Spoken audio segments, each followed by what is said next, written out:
हमारे परिवार की यह एक घिनौनी परंपरा थी कि पहली संतान बेटा हो, नहीं तो पैदा होते ही उसे खत्म कर दिया जाए।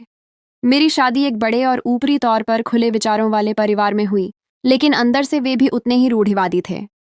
मैं उनकी इस क्रूर परंपरा के सख्त खिलाफ थी। जब अल्ट्रासाउंड करवाया तो एक बेटी होने की खबर मिली, मेरे पैरों तले से मानो जमीन खिसक गई। मैंने डॉक्टर को भारी रिश्वत देकर यह कहलवा दिया कि मरी हुई बच्ची पैदा हुई थी और उसे वहीं छोड़ दिया। लेकिन मैंने अपनी बेटी को छिपकर एक बहुत वफादार नौकरानी के हवाले कर दिया। दिन में वह छिपकर उसे मेरे पास लाती, मैं उसे सीने से लगाकर दूध पिलाती।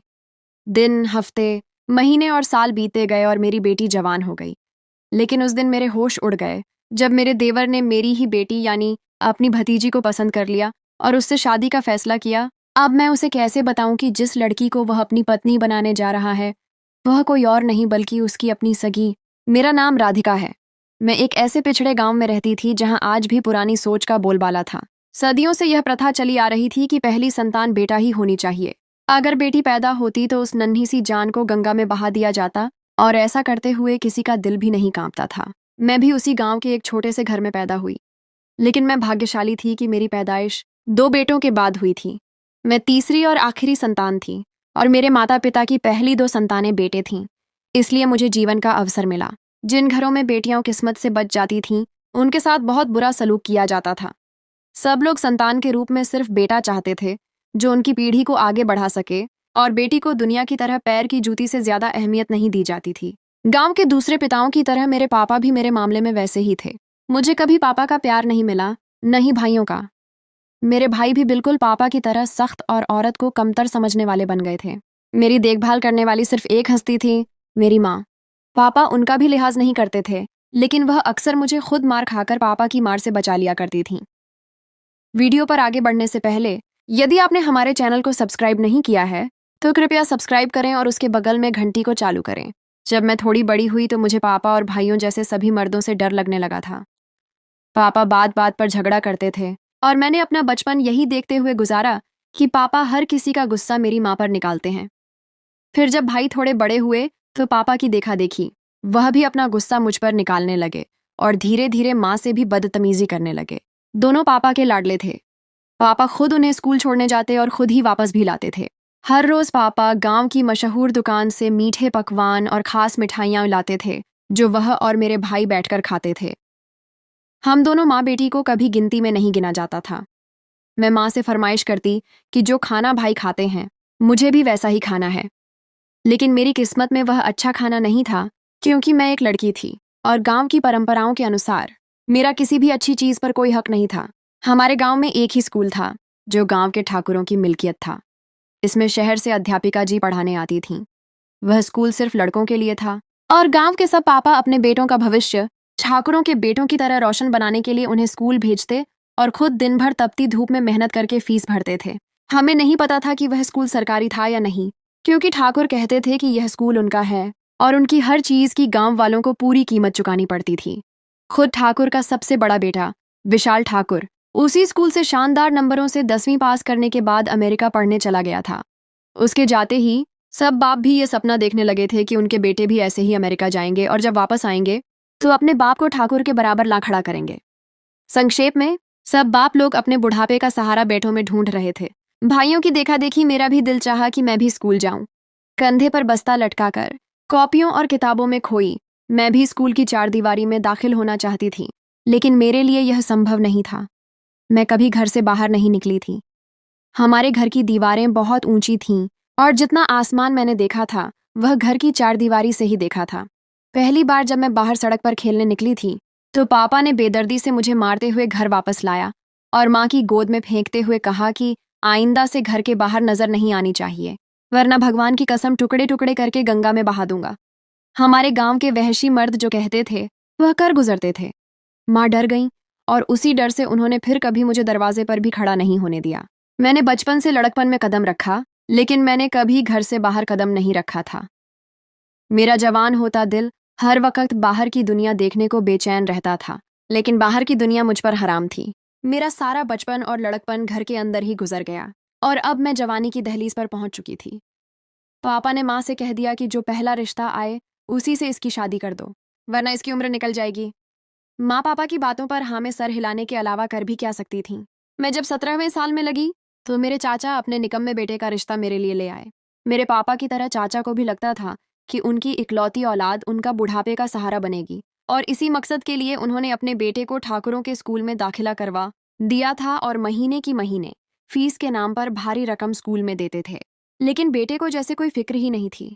सालों इतने पैसे लुटाने के बावजूद वह 5वीं कक्षा भी पास नहीं कर पाया था। इसलिए स्कूल छोड़कर अपने बाप के साथ काम करने लगा, और वहीं काम करते करते वह पास के गांव में वेश्याओं की हवेली का आदी हो गया। हर रात वह गांव से गायब रहता और हर सुबह नशे में धुत वेश्याओं की हवेली के बाहर पड़ा होता, जहां से चाचा उसे उठाकर घर लाते थे। लेकिन फिर भी उसे कुछ नहीं कहते थे, क्योंकि वह एक लड़का था, और लड़कों को थोड़ा गुस्सा दिखाओ तो वह ज्यादा दिखाता है और माँ बाप से बेगाना हो जाता है।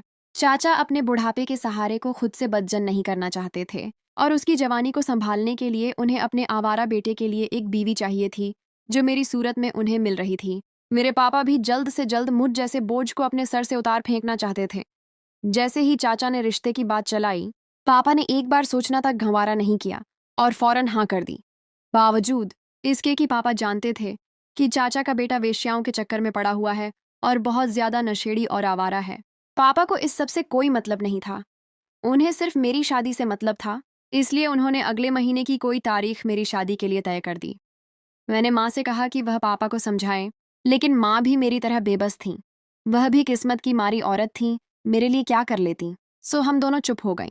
मैं जीवन से बहुत तंग आ गई थी, और अगर मेरा बस चलता तो मैं खुद को मार डालती, क्योंकि आगे की सारी जिंदगी पल पल मरना ही तो था, उस बदनाम शख्स की बीवी बनकर।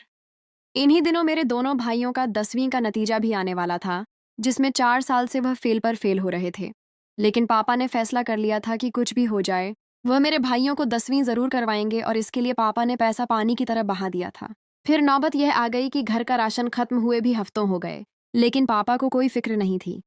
उन्हें फिक्र थी तो अपने बेटों की, जिनके लिए वह मज़ेदार खाना लाया करते थे, और फिर उनकी प्लेटों में बचा हुआ खाना हम दोनों माँ बेटी के नसीब में आता था। 10वीं का नतीजा आया तो बड़ा भाई इस बार फिर फेल हो गया, लेकिन उससे छोटे वाले भाई ने 4 साल एक ही क्लास में गुजारने के बाद 10वीं पास कर ली थी। अब पापा उसे ठाकुरों के बेटे की तरह अमेरिका भेजना चाहते थे, लेकिन इसके लिए लाखों रुपए दरकार थे, जो पापा के पास नहीं थे। वह पहले ही बहुत ज्यादा रकम भाइयों की पढ़ाई पर खर्च कर चुके थे, लेकिन फिर भी अपने फैसले से पीछे हटने को तैयार नहीं थे। वह ठाकुरों की तरह अपने बेटे को देश से बाहर भेजेंगे पढ़ने के लिए। ठाकुरों के बेटे ने बोर्ड में टॉप किया था, इसलिए वह मुफ्त में पढ़ने अमेरिका गया, और मेरे भाई ने बमुश्किल सी ग्रेड में 10वीं पास की थी। पापा ने चाचा से बात की कि वह उन्हें कुछ पैसे दे दें, क्योंकि वह उन्हें मुफ्त में मुंह जैसी सुलझी हुई और बेहद खूबसूरत बेटी दे रहे थे। और यह सच था कि मैं बेहद खूबसूरत थी, जो देखता वह देखता ही रह जाता था। लेकिन चाचा ने पैसे देने से साफ इनकार कर दिया, क्योंकि वह भी जानते थे कि पापा मुझे बोझ समझकर जल्द से जल्द सर से उतारना चाहते हैं, और बोझ की कीमत अदा नहीं की जाती। इन्हीं दिनों मेरी बुआ का निधन हो गया, और पहली बार मैं बरसों बाद घर से बाहर निकली थी। मैंने पहली बार इतना बड़ा आसमान और दूर तक फैली जमीन देखी थी। मैं माँ के साथ ही एक बड़ी सी चादर अपने ऊपर ओढ़कर घूंघट करके चली गई। बुआ का जनाजा उठा तो पापा ने फौरन माँ को आंखें दिखाकर कहा कि घर चली जाओ और अपनी बेटी को भी ले जाओ। पापा ऐसे ही कहा करते थे माँ को, तेरी बेटी, तेरी बेटी, जैसे मैं उनकी कुछ नहीं लगती थी। और भाई भी मेरे बारे में बात करते हुए माँ से ऐसे ही कहते थे, माँ तेरी बेटी, माँ तेरी बेटी, जैसे मैं उनकी बहन ही ना हूँ। माँ मुझे लिए बुआ के घर से बाहर निकली और हम अपने घर की तरफ चल पड़े। मेरा तो बिल्कुल भी दिल नहीं चाह रहा था घर जाने को। मैं आज पूरा गांव घूमना चाहती थी, क्योंकि आज के दिन के बाद मुझे फिर से कैद हो जाना था। माँ सख्ती से मेरा हाथ पकड़े मुझे अपने साथ खींचती हुई ले जा रही थी। तभी सामने से आती एक बहुत खूबसूरत और बड़ी गाड़ी से मेरा टकराव हो गया। लेकिन अच्छा हुआ कि गाड़ी वाले ने ब्रेक मार दी और मैं बच गई। मेरे हाथ से घूंघट वाला पल्लू छूट गया और गाड़ी में बैठा शख्स पत्थर का हो गया। वह गाड़ी जिस कदर खूबसूरत थी, गाड़ी वाला उससे बढ़कर था। मैंने खुद को डांट कर फौरन से अपना पल्लू मुंह पर डाला और माँ के साथ तेज तेज चलने लगी, लेकिन वह गाड़ी पीछे बहुत देर तक खड़ी रही। हम घर पहुंचे तो मैंने माँ से पूछा, ये गाड़ी वाला कौन था? तो माँ ने बताया, ये ठाकुरों का बेटा है, जो अमेरिका से पढ़कर कुछ दिन पहले ही आया है। वह वाकई पढ़ा लिखा लग रहा था। मुझे बेख्तियार उसके ख्याल आने लगे, और अगले दिन मैंने देखा कि ठाकुरों की लंबी लंबी गाड़ियां हमारे घर के आगे खड़ी थीं। फिर मैंने सुना कि बड़े ठाकुर साहब अपने अमेरिका से लौटे बेटे के लिए मेरा हाथ मांगने आए थे, और साथ वह भी आया था। पापा ने उन्हें बताया कि मेरी सगाई हो चुकी है, तो बदले में बड़े ठाकुर साहब ने नोटों से भरा बस्ता पापा की तरफ उछाला, जिसे देखते ही पापा ने फौरन हाँ कर दी। मैंने सुना तो मुझे यकीन ही ना आया कि इतना खूबसूरत नौजवान मेरा रिश्ता लेकर आया है, और उसने तो पापा की बोलती भी बंद करवा दी थी। बड़े ठाकुर साहब 1 हफ्ते बाद शादी का कहकर गए थे, और ठाकुर का बेटा विशाल ठाकुर पापा को सख्ती से कहकर गया था कि यह जो 1 हफ्ता मेरी अमानत आपके पास है, तो इस अमानत को कोई तकलीफ नहीं होनी चाहिए। पापा का मुंह नोटों से भरे बस्ते ने बंद कर दिया था, और जब चाचा ने सुना तो वह लड़ने घर पहुंच गए, और जब पापा से लड़ लड़कर थक गए तो तोपों का रुख मेरी तरफ मोड़ दिया कि जरूर मेरे चरित्र में ही कोई खराबी है। मैंने ही विशाल ठाकुर को अपने हुस्न के जाल में फंसाया होगा, और उस दिन पहली बार पापा मेरे लिए लड़े थे और चाचा को धक्के देकर घर से निकाल दिया था। भले वह सब विशाल ठाकुर के दिए पैसों का असर था, लेकिन मुझे उस दिन पापा बहुत अच्छे लगे थे। मेरी शादी की तैयारियां हो रही थीं, और साथ ही भाई के अमेरिका जाने की तैयारियां भी हो रही थीं। विशाल ठाकुर की दी हुई रकम से पापा के सारे मसले हल हो गए थे। आखिर 1 हफ्ता गुजरा और शादी का दिन भी आ पहुंचा। मुझे दुल्हन की तरह सजाकर विशाल ठाकुर के नाम कर दिया गया, और फिर मैं विशाल ठाकुर की बड़ी सी गाड़ी में बैठकर उनकी हवेली चली आई। हवेली में हर शख्स का हाव भाव और रहन सहन हमारे घर से अलग था। वह पढ़े लिखे लोगों का घर था, बल्कि पूरा परिवार ही पढ़ा लिखा था। लेकिन एक पारिवारिक परंपरा उनमें भी मौजूद थी कि पहली संतान हर सूरत बेटा ही चाहिए। जब मुझे विशाल ठाकुर के कमरे में लाकर बैठाया गया तो मेरी सास ने मुस्कुराते हुए कहा कि पहला बच्चा बेटा ही होना चाहिए। विशाल ठाकुर अपने माँ बाप का सबसे बड़ा बेटा था, और उसकी पैदाइश के बरसों बाद फिर बड़े ठाकुर साहब के यहाँ कोई संतान हुई थी। उनका छोटा बेटा सिर्फ 5 साल का था। मैंने नौकरों से सुना कि विशाल ठाकुर से पहले बड़े ठाकुर साहब के यहाँ 2 बेटियां हुई थीं, जिन्हें पैदा होने के कुछ मिनट बाद ही गंगा में बहा दिया गया था, क्योंकि परंपरा के अनुसार पहला बेटा ही होना चाहिए। मैं जो थोड़ी देर पहले तक खुश थी कि मैं जहालत की परंपराओं से निकल आई हूँ, तो मैं गलत थी। यह हमारे गांव के हर परिवार की परंपरा थी, और ठाकुरों के परिवार में भी बरसों से यही सब चला आ रहा था। अलबत्ता विशाल ठाकुर अच्छा इंसान था। उसने मुझसे बहुत प्यार से बात की और अपनी माँ की बात नहीं दोहराई। वह मुझसे बहुत प्यार करता था, और मैं भी उसकी संगत में काफ़ी खुश थी। हवेली के बाकी सब लोग भी बहुत अच्छे और मिलनसार थे। माँ मुझसे मिलने आई तो मुझे खुश देखकर बहुत खुश हुई। शादी को 2 महीने गुजरे थे कि मैं गर्भवती हो गई। ये खबर सुनते ही हवेली में खुशी का समा बंध गया, और पूरे गांव में मिठाइयाँ बांटी गईं। विशाल ठाकुर की तो खुशी की कोई इंतहा न रही थी। उसने मेरा पहले से भी ज्यादा ख्याल रखना शुरू कर दिया था, और मैं भी इस खबर से बहुत खुश थी। लेकिन मेरी वह खुशी तब डर में बदल गई जब विशाल ठाकुर के चाचा के बेटे के यहाँ पहली बेटी पैदा हुई। बेटी पैदा होने की खबर सुनते ही हवेली में खामोशी छा गई, जिसको कुछ देर बाद भाभी की चीखों ने तोड़ा। वह रोती चिल्लाती रहीं, लेकिन उनकी नहीं सुनी गई, और बड़े ठाकुर साहब ने उनकी नन्ही जान को गंगा में बहा दिया। बड़े ठाकुर साहब बहुत नरम मिजाज थे, लेकिन जब गुस्से में आ जाते तो कोई उन्हें काबू नहीं कर पाता था। उस दिन हवेली में मातम जैसी वीरानी फैली हुई थी। मैं भी अपने कमरे में गमगीन बैठी थी। जब विशाल ठाकुर कमरे में आया तो मैंने उसके सीने में सर छुपा लिया और अपने डर को बयान किया, तो वह भी चुप रहा। वह पढ़ा लिखा था, लेकिन वह पारिवारिक परंपराओं के खिलाफ बगावत नहीं कर सकता था। ठाकुरों का पूरा परिवार पढ़ा लिखा था, लेकिन अपने परिवार की एक पुरानी रस्म को खत्म करने को तैयार नहीं था। उस दिन विशाल ठाकुर ने मुझे कोई तसल्ली नहीं दी, क्योंकि वह भी मेरी तरह डरा हुआ और बेबस था। दूसरे दिन जब वह मेरे रूटीन चेकअप के लिए मुझे शहर के अस्पताल ले गया, तो मैंने चेकअप के दौरान डॉक्टर से कहा कि वह मेरा अल्ट्रासाउंड भी कर दे। मैंने उसे अपनी सारी मुश्किल बयान की, तो उसने अल्ट्रासाउंड करके जो बात बताई, उसने डर से मेरे रोंगटे खड़े कर दिए थे। मेरे सारे अंदेशे सच हो गए थे। वह नन्हा अस्तित्व जो मेरे अंदर पल रहा था, वह बेटी थी, जिसे पैदा होते ही गंगा में बहा दिया जाना था, क्योंकि वह कसूरवार थी, और उसका कसूर पहली औलाद होना था और सबसे बढ़कर बेटी होना था। मैंने डॉक्टर को सख्ती से मना कर दिया कि वह विशाल ठाकुर को यह बात हरगिज न बताए, लेकिन यह एक ऐसा राज था जिसने मुझे निचोड़ दिया था। मेरा दिल कट रहा था, और मैं किसी सूरत भी अपनी बेटी को यूं मरने नहीं दे सकती थी। मैंने एक योजना बनाई और हवेली की एक नौकरानी को उस योजना में शामिल कर लिया, और बदले में उसे बहुत सारे पैसे दिए। वह नौकरानी विधवा थी और उसका एक 4 साल का बेटा था। उसकी भी एक बेटी को उसके पति ने यूं ही गंगा में बहा दिया था, और वह मेरी तकलीफ को समझती थी, इसलिए वह मेरी मदद को तैयार हो गई। वह हवेली से कुछ महीनों की छुट्टी यह कहकर ले गई कि दूसरे गांव में उसकी मौसी के यहाँ बच्चा होने वाला है और उसे उसकी ज़रूरत है। छुट्टी मिलते ही वह शहर चली गई अपने बेटे के साथ, और एक कमरा किराए पर लेकर रहने लगी। कुछ महीनों बाद मेरी तबीयत बिगड़ी तो विशाल ठाकुर मुझे अस्पताल ले गया। इस बार सबको यकीन था कि बेटा ही होगा, लेकिन एक मैं थी जो जानती थी कि एक बदकिस्मत बेटी ने जन्म लेना है। मैंने डॉक्टर की बहुत मिन्नत समाजत करके उसे अपनी योजना में शामिल कर लिया और उसे कहा कि नवजात मृत बच्ची का इंतजाम करे, जिसे मेरी बच्ची की जगह रख ले और मेरी बच्ची नौकरानी को दे दे। वह मेरी तकलीफ और मजबूरी को समझ गई थी, इसलिए डॉक्टर ने मेरा साथ देने का फैसला किया। उसने किसी की मृत बच्ची मेरे घर वालों को पकड़ा दी कि मृत बेटी पैदा हुई है, और मेरी जिंदा बच्ची को वह नौकरानी सबकी नजरों से बचाकर ले गई थी। बेटी की खबर सुनते ही सबके चेहरे उतर गए थे, लेकिन सबने शुक्र अदा किया कि चलो मृत बेटी हुई है। और फिर उस मृत बच्ची को भी गांव की गंगा की नजर कर दिया गया। वह गंगा जाने कितनी बच्चियां निगल चुकी थीं, लेकिन अभी तक यूं जोर शोर से बहती थी जैसे सदियों से भूखी हो। इस गंगा की भूख मरने का नाम नहीं ले रही थी। मैं होश में आते ही बहुत चिल्लाई थी। मैंने अपनी बच्ची को देखा भी नहीं था और उसे खुद से दूर कर दिया था, क्योंकि मैं चाहती थी वह जिंदा रहे।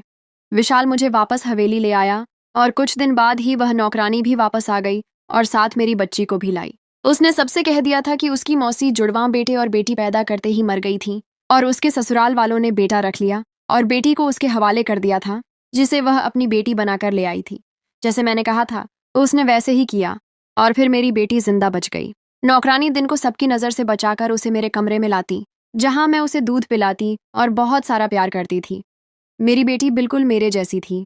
वह बहुत खूबसूरत थी, बिल्कुल राजकुमारियों जैसी, लेकिन उसकी किस्मत में मेरी तरह कैद लिखी गई थी। मैंने अपनी बेटी का नाम प्रेसा रखा था। कुछ दिन गुजरे थे कि मैं फिर से गर्भवती हो गई। इस बार तो मैं डर से कांपने लगी थी, लेकिन जब अल्ट्रासाउंड करवाया तो पता चला कि बेटा है। मैंने सुकून की सांस ली कि इस बार मेरी ममता को जख्मी नहीं होना पड़ेगा। और फिर मेरे यहाँ बेटा हुआ। पूरी हवेली में दिए जलाए गए और गांव में मिठाइयां बांटी गईं। विशाल और मैं तो अपने नन्हे मुन्ने बेटे को देखते और प्यार करते न थकते थे, लेकिन एक कसक थी दिल में कि काश मैं अपनी बेटी को भी अपने पास रख पाती। बड़े ठाकुर साहब ने बेटे का नाम राज रखा था। राज के बाद हमारे यहाँ एक और बेटा अभिषेक हुआ, लेकिन प्रेसा के बाद भगवान ने हमें कोई रहमत न दी।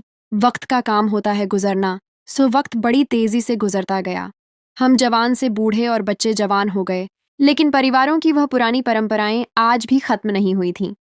राज और अभिषेक विशाल की तरह थे, बहुत अच्छे और नरम मिजाज। विशाल ने कभी गुस्सा न किया था और उसका ही असर था कि राज और अभिषेक भी गुस्से से दूर थे। हवेली का हर शख्स राज और अभिषेक से प्यार करता था और अपने से चंद साल ही बड़े चाचा दालिम ठाकुर से उनकी बहुत बनती थी। दालिम भी बड़े ठाकुर साहब का बेटा था, लेकिन आदतें और तौर तरीके उनसे बहुत अलग थीं। भाग 5, मोहब्बत की परीक्षा और सच्चाई का खुलासा। प्रेसा भी जवान हो गई थी और वह जानती थी कि वह मेरी बेटी है। सबके सामने वह मुझे ठकुरानी कहती थी और अकेले में माँ कहकर मुझसे लिपट जाती थी। वह जानती थी कि मैंने उसे खुद से दूर उसकी जान बचाने के लिए किया था। प्रेसा बहुत खूबसूरत थी और जवान होते ही वह मुझसे भी ज्यादा खूबसूरत हो गई थी। और एक दिन वह हुआ जो कभी नहीं होना चाहिए था, जो जायज था ही नहीं। हुआ यह कि विशाल ठाकुर के छोटे भाई दालिम ठाकुर ने प्रेसा को अपना दिल दे दिया और वह उसकी खूबसूरती पर दिल हार बैठा था। हुआ कुछ यूं कि प्रेसा एक दिन मेरे पास आई। वह बहुत डरी हुई थी। मेरे गले लगकर उसने मुझे बताया कि दालिम ठाकुर इन दिनों उसे तवज्जो देने लगे हैं और वह जहां भी हो दालिम ठाकुर वहां पहुंच जाते हैं, और आज तो दालिम ठाकुर ने उसे फूल भेंट कर दिया था। प्रेसा भयभीत हो गई थी, क्योंकि वह अपना और दालिम का रिश्ता जानती थी। दालिम ठाकुर चाचा था उसका महरम था, और वह यह सब करे ये जायज नहीं था। लेकिन दालिम भी क्या करता, वह वाकिफ ही नहीं था अपने और प्रेसा के रिश्ते से। प्रेसा की बातें सुनकर मैं भी सहम गई थी कि अगर दालिम ने प्रेसा से शादी की ख्वाहिश जाहिर कर दी तो क्या होगा। और फिर हमेशा की तरह इस बार भी मेरे अंदेशों ने हकीकत का रूप ले लिया। ठीक एक हफ्ते बाद दालिम ठाकुर ने अपने माँ बाप यानी मेरे सास ससुर से बात कर ली कि वह प्रेसा से शादी करना चाहता है। वह एक नौकरानी की बेटी थी। फिर दालिम के बेहद आग्रह पर वह मान गए और खाने की मेज पर यह बात कर ली। खाना खाते मेरे हाथ शल हो गए और उस वक्त नौकरानी के हाथ से पानी का गिलास फर्श पर गिर गया था। नौकरानी फौरन वहां से चली गई और मैंने भी खुद को संभाला और प्रेसा में ऐब निकालने शुरू किए। लेकिन दालिम ठाकुर अपने माँ बाप को मना चुका था और अब वह बाकायदा नौकरानी से रिश्ता मांगने वाले थे। मैंने 2-3 दिन तक बाकायदा इस रिश्ते का बहिष्कार किया, लेकिन मेरी किसी ने न सुनी और विशाल ठाकुर मुझसे पूछता ही रह जाता कि आखिर मैं यह सब क्यों कर रही हूँ। लेकिन मैं उसे क्या कहती या क्या बताती। वह सच्चाई जो मैंने प्रेसा को बचाने के लिए छुपा रखी थी, वह बता देती तो सब प्रेसा को मार डालते और मैं अपनी बेटी को मरने नहीं दे सकती थी। और दूसरी तरफ प्रेसा और वह नौकरानी भी सख्त परेशान थीं। बड़े ठाकुर साहब ने रिश्ता मांगा तो नौकरानी कैसे इनकार करती। मजबूरी में हाँ करना पड़ी थी और एक दिन धूमधाम से प्रेसा और दालिम ठाकुर की सगाई कर दी गई और शादी 2 महीने बाद तय पाई। प्रेसा का रो रो कर बुरा हाल था और मेरा सोच सोच कर बुरा हाल था कि अब आगे क्या करूं। अपनी प्रेसा को कहाँ लेकर जाऊं। मैं किसी को उसकी सच्चाई भी नहीं बता सकती थी कि अगर बता देती तो सब खत्म हो जाता। मेरी तबीयत इन दिनों बहुत खराब रहने लगी थी। मैं सोच सोच कर पागल हो रही थी। मेरा डिप्रेशन बढ़ता जा रहा था और शादी की तारीख नजदीक आती जा रही थी। हवेली में खूब जोर शोर से शादी की तैयारियां चल रही थीं। राज और अभिषेक बहुत खुश थे दालिम ठाकुर की शादी के लिए और खूब तैयारियां कर रहे थे।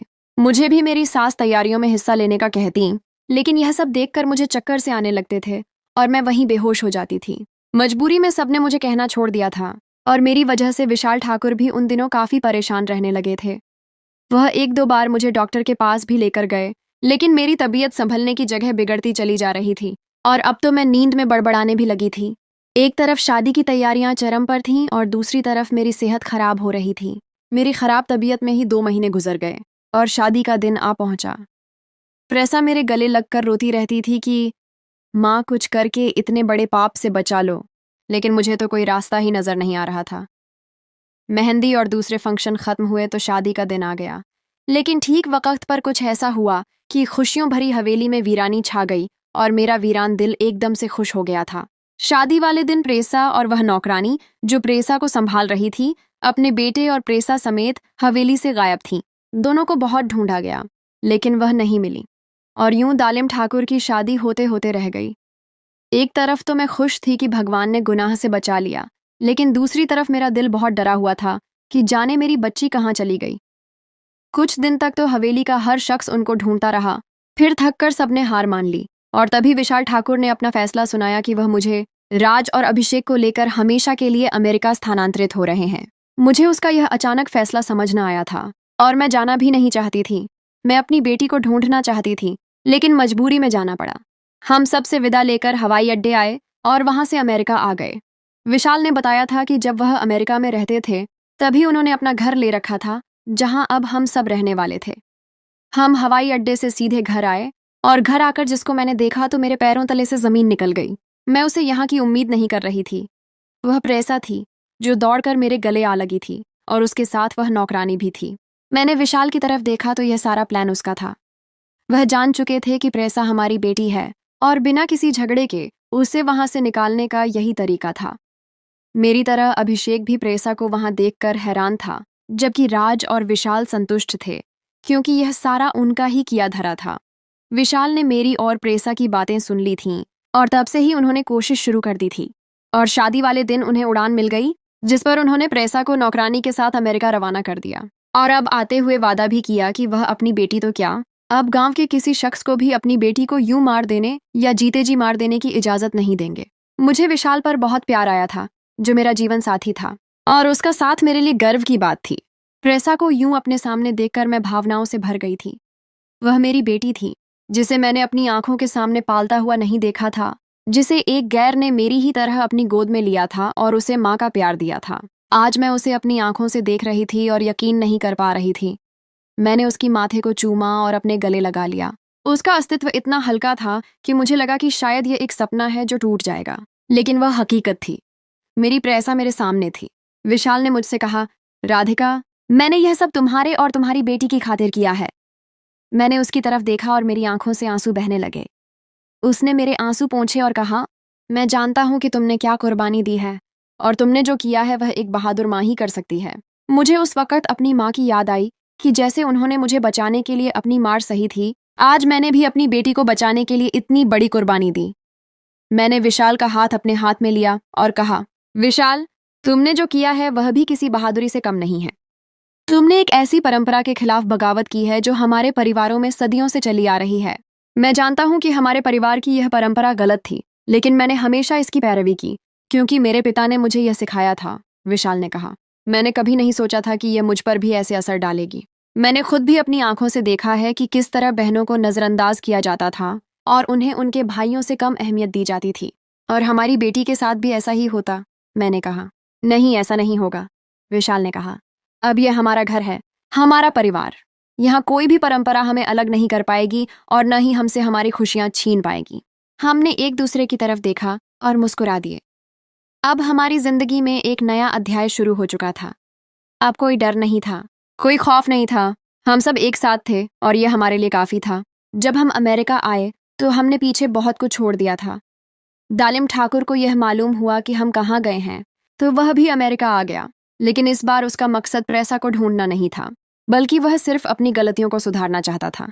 वह समझ चुका था कि जिस तरह से उसने प्रेसा को अपना बनाने की कोशिश की थी वह गलत था, और वह भी चाहता था कि अपनी परिवार की तरह सबके साथ मिलकर रहे और सबसे माफ़ी मांगे। एक दिन वह हमारे घर आ गया तो सब उसे देखकर चौंक गए। वह माफ़ी मांगने आया था। उसने मुझसे और विशाल से माफ़ी मांगी और कहा, मैंने प्रेसा के साथ जो भी किया वह गलत था। मैं उसको अपना बनाना चाहता था, लेकिन मैं नहीं जानता था कि वह मेरी भतीजी है। उसने उस दिन सबके सामने प्रेसा को अपनी बेटी की तरह प्यार किया और उसे कहा, प्रेसा, मैं तुम्हें हमेशा अपनी बेटी की तरह प्यार करूंगा। वह अमेरिका में हमारे साथ ही रहने लगा और उसकी तबीयत भी पहले से काफ़ी बदल गई थी। वह अब सबको समझने लगा था और उनका लिहाज भी करता था। अब उसने अपने आप को भी ठाकुर परिवार का एक अच्छा इंसान बना लिया था। अब अमेरिका में हमारे दिन बहुत अच्छे गुजर रहे थे और प्रेसा भी बहुत खुश थी। उसने वहाँ एक स्कूल में दाखिला लिया और पढ़ाई में भी बहुत अच्छी थी। वह सिर्फ पढ़ाई में ही अच्छी नहीं थी, बल्कि वह बास्केटबॉल में भी बहुत अच्छी थी। एक दिन वह एक बास्केटबॉल टूर्नामेंट में हिस्सा लेने के लिए अमेरिका के दूसरे राज्यों में गई। उसने वहाँ एक और खिलाड़ी को देखा जो एक बहुत ही मशहूर बास्केटबॉल टीम का कप्तान था। उस खिलाड़ी का नाम आर्यन था। आर्यन और प्रेसा दोनों बास्केटबॉल में बहुत अच्छे थे और वह दोनों बहुत जल्द एक दूसरे के दोस्त बन गए। वह एक दूसरे के साथ बास्केटबॉल खेलते, एक दूसरे के साथ वक्त गुजारते और वह एक दूसरे को पसंद करने लगे थे। आर्यन को प्रेसा से इस कदर मोहब्बत हो गई कि वह उसके बिना नहीं रह सकता था। वह दोनों एक दूसरे के बिना बहुत उदास हो जाते थे। जब टूर्नामेंट खत्म हुआ तो प्रेसा और आर्यन ने एक दूसरे से वादा किया कि वह दोबारा मिलेंगे। प्रेसा घर वापस आई तो वह बहुत खुश थी, लेकिन उसका दिल उदास था। उसने मुझे और विशाल को बताया कि वह किस तरह एक शख्स को पसंद करने लगी है। मैंने विशाल से कहा, यह लड़की अब बड़ी हो गई है। विशाल ने कहा, राधिका, प्रेसा अब हमारे गांव की पुरानी परंपराओं से बहुत दूर है। वह हमारे गांव की एक नई प्रेसा है। उसे अपनी जिंदगी में कोई भी चुनाव करने का हक हासिल है और हमें इसका सम्मान करना चाहिए। एक दिन आर्यन हमारे घर आया। वह मेरे और विशाल से मिला और उनसे कहा, मैं प्रेसा से शादी करना चाहता हूँ। मैंने उसे देखकर कहा, तुम एक अच्छे लड़के लगते हो, लेकिन तुम अमेरिका के हो और तुम्हारा संबंध हमारे परिवार से नहीं है। आर्यन ने कहा, मुझे यह मालूम है, लेकिन मैं प्रेसा से बहुत प्यार करता हूँ। मैं उसके बिना नहीं रह सकता। विशाल ने कहा, मैं तुम्हारी ईमानदारी का सम्मान करता हूँ। अगर तुम मेरी बेटी की इज्जत करोगे तो मैं तुम्हें उससे शादी करने की इजाज़त दूंगा। आर्यन ने कहा, मैं पूरी जिंदगी प्रेसा को खुश रखूंगा। विशाल ने आर्यन से कहा कि वह उनके साथ कुछ दिन रहें और उनकी परिवार और रीति रिवाजों को समझें। आर्यन हमारे साथ रहना शुरू हो गया। वह बहुत अच्छा लड़का था। वह हमारे साथ खाना खाता, हमारे साथ वक्त गुजारता और हमारे परिवार को समझने की कोशिश करता। उसने प्रेसा को भी यह महसूस करवाया कि वह उसके साथ रहकर बहुत खुश है। कुछ दिनों के बाद आर्यन वापस चला गया और प्रेसा की शादी की तारीख तय कर दी गई। हमारी प्रेसा की जिंदगी में एक नई जिंदगी की शुरुआत हो रही थी। प्रेसा और आर्यन की शादी हुई और अब वह हंसी खुशी एक दूसरे के साथ रहते हैं। वक्त गुजरता गया और राज और अभिषेक की शादियां भी हो गईं। वह दोनों बहुत अच्छे लड़के थे। उन्होंने भी शादी के बाद अपनी जिंदगी में एक नई परंपरा की नींव डाली। वह अपने परिवार के हर सदस्य की इज्जत करते, खास करके बेटियों की। विशाल ने भी फैसला किया कि वह अपनी जिंदगी में एक नई परंपरा की नींव डालेंगे। उन्होंने हर साल एक नए गांव में एक नया स्कूल खोलने का इरादा किया। इस स्कूल में कोई फीस नहीं थी और इसमें सिर्फ लड़कियों को पढ़ाया जाता था। इसका मकसद लड़कियों को भी लड़कों की तरह शिक्षा देना था, ताकि वह भी दुनिया में अपने आप को साबित कर सकें। विशाल का यह इरादा पूरा हुआ और उन्होंने गांव में बहुत सारे स्कूल खोले। वक्त के साथ साथ हमारे गांव में एक नया रिवाज शुरू हो गया था। अब लड़कियों को पढ़ने का अवसर दिया जाता था और उन्हें भी वही अधिकार हासिल थे जो लड़कों को थे। अब हमारे गांव में कोई भी लड़की पैदा होने पर उसे गंगा में बहा नहीं देता था। अब लोग भी लड़कियों को पढ़ाते थे और उन्हें अपने पैरों पर खड़ा होने का अवसर देते थे। मुझे इस सबसे बहुत खुशी हुई। मैंने अपने गांव में देखा कि किस तरह लोग अपनी बेटियों को पढ़ाते और उन्हें दुनिया में कामयाब होने का अवसर देते हैं। मुझे यकीन हो गया कि हमारी नई पीढ़ी भी अब लड़कियों के अधिकारों का ख्याल रखेगी और इस नई परंपरा को आगे बढ़ाएगी जो हमने शुरू की थी। उस दिन मैंने विशाल से कहा, विशाल, तुमने जो किया वह बहुत अच्छा था। तुमने हमारे गांव की पुरानी सोच को खत्म कर दिया है। विशाल ने जवाब में कहा, मैं सिर्फ वही कर रहा था जो मेरा दिल कह रहा था और आज हमारी बेटियों की जिंदगी में एक नया अध्याय शुरू हो गया है। मेरी कहानी का अंत यहीं पर नहीं होता। ये कहानी एक नए अध्याय का आरंभ है। ये कहानी एक नई दुनिया की नींव है और यह कहानी एक नई परंपरा का प्रतिबिंब है। अब तुम सोचो कि तुम्हारी जिंदगी का कौन सा अध्याय शुरू हो रहा है।